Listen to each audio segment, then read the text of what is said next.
Bonjour les 6e, j'espère que vous vous portez bien. Alors, nous allons aborder aujourd'hui un nouveau chapitre, la cité des Athéniens au 5e et 4e siècle avant Jésus-Christ. Qui dit nouveau chapitre dit deux nouvelles pages blanches face à vous. À gauche, si vous avez le document, c'est-à-dire la carte et le plan d'Athènes, vous pouvez le coller. Si vous ne l'avez pas, ne vous inquiétez pas, pas de souci. Et à droite, vous avez donc l'introduction, la question, le titre et également un tableau qu'il faudra donc recopier avec les bonnes dimensions que je vous indiquerai. La prochaine diapositive également, ce sera un travail de recopiage sur deux tableaux. Un premier tableau sur votre travail que l'on fera vendredi et le deuxième tableau qui sera donc le corrigé. Alors, inutile de faire un arrêt sur image sur cette diapositive et sur la suivante, puisque tout au long du diaporama, vous aurez les différentes traces écrites et les indications pour recopier les tableaux dans les bonnes dimensions.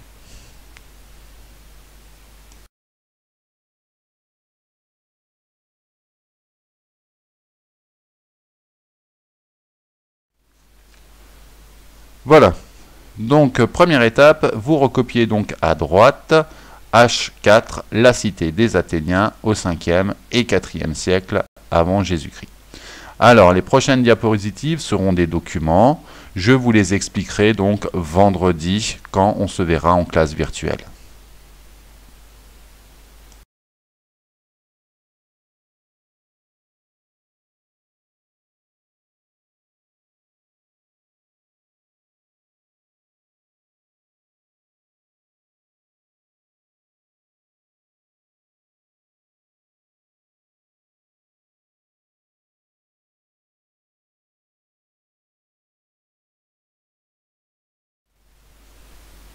Voilà, donc après le titre, vous notez « Athènes est une cité située en Attique, au bord de la mer Égée.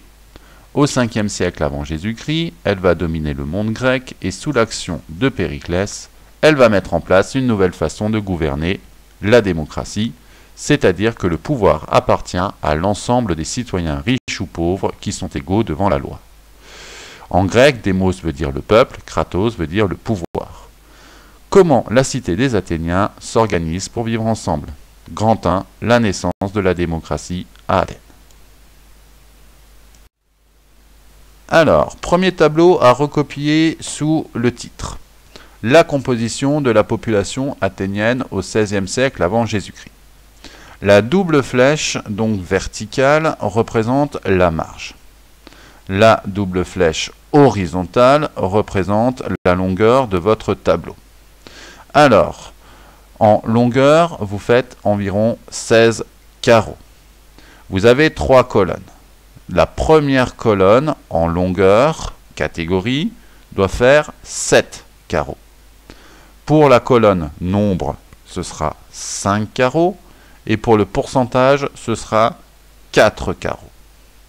Pour les lignes, vous voyez, il y en a en tout 7. Donc, votre hauteur de votre tableau fera 14 carreaux. C'est-à-dire que pour chaque ligne, vous faites 2 carreaux.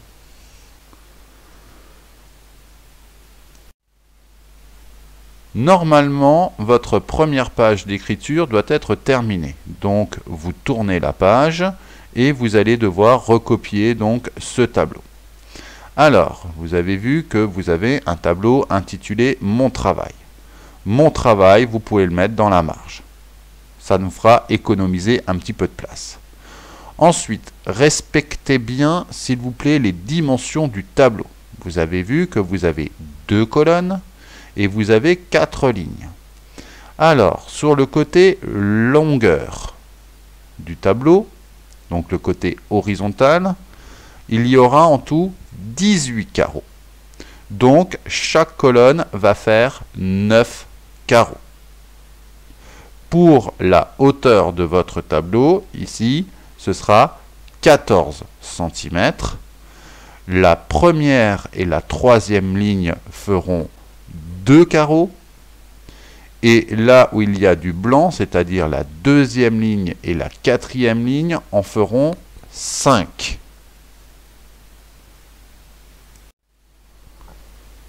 En dessous de votre premier tableau, vous recopiez à l'identique ce deuxième tableau. Simplement, au lieu de mettre mon travail dans la marge, vous mettez corriger. Voilà, votre travail ici est terminé. Vous voyez, c'était du simple travail de recopiage, introduction, question, titre, premier document avec le tableau sur la composition athénienne, et enfin, deux tableaux, l'un votre travail, l'autre le corrigé. Voilà, je suis vraiment impatient, de vous retrouver donc demain vendredi pour la classe virtuelle. Passez une très belle journée et excusez-moi encore pour le poisson d'avril si jamais vous l'avez mal pris. À bientôt!